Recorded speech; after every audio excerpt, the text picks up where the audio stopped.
Hey, welcome back to the channel, Texas Jeep Dad. I'm hanging out here in the garage watching Flex Rocks and Rollovers. This is the Rainforest edition. It's insane. They do some crazy wheeling. Anyhow, I was getting together the mods I'm going to be doing videos for in the next few days, upcoming weeks, for my Jeep Gladiator. So these are things that I've been purchasing, and I want to go ahead and show you now a little sneak preview so you can look out for the videos. So the first thing that I wanted to talk about today that I purchased is the passive entry system.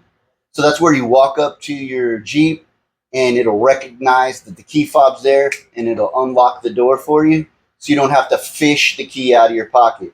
Inevitably, I've got my hands full. I'm walking up to the vehicle, and the one hand that can get free is not the one that the same side the pocket is on with the key. So then I'm fishing. So anyways, my truck was made in 2021 during the chip shortage. Apparently, not all the options were available. It is wired for it. You can check yours too, I believe. If you have the remote start, then you're also wired for the passive entry system, I believe.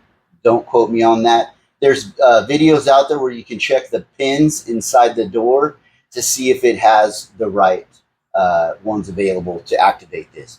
I do have a Taser Mini. I upgraded my light to the Mizzy so I can go ahead and activate this feature.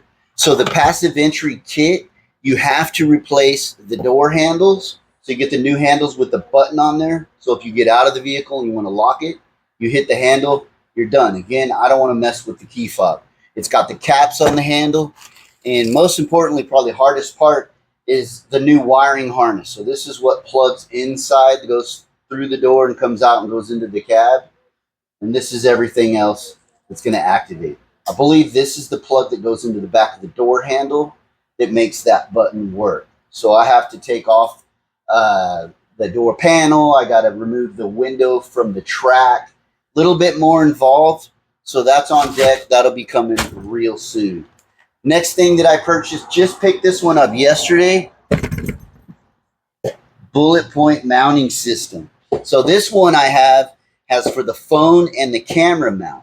But this is that new rigid system, so I can actually put devices wherever I want. So I bought another ball here. You can put up to 7 devices, I believe. So I'm going to be running 3 or 4, depending. I'll have 2 phone mounts. I'm going to have a camera mount, and then I'm also going to run a GMRS mount, and I may swap out the different things. But I'll show you how that works. This is my current setup.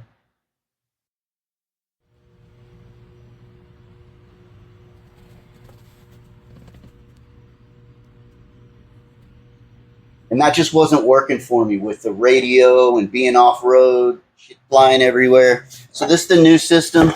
I'll get that going up in a video pretty quickly. And lastly is the oil catch can. So this is going to go into the vehicle, positive crankcase, PCV, ventilation. Going to go through there and it'll catch any oil that's floating around in the back of that intake. So they're very helpful. I've had them on all my Hemi engines. This is the first V6 that I've had, but I figured it should help. So I went ahead and bought it. I believe this mount was for the Cherokee, but I'll make it work. But I'll show you a video on how to put a catch can in your Jeep Gladiator. All right, there you have it.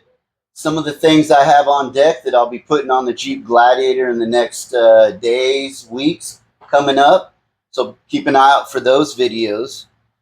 In addition, if there's other things that maybe I haven't covered about my Jeep yet, let me know. I'd like to do maybe some upcoming videos on the Maxxis Razor MTs, installing my winch, the 3-year transformation from 2021 to 2024.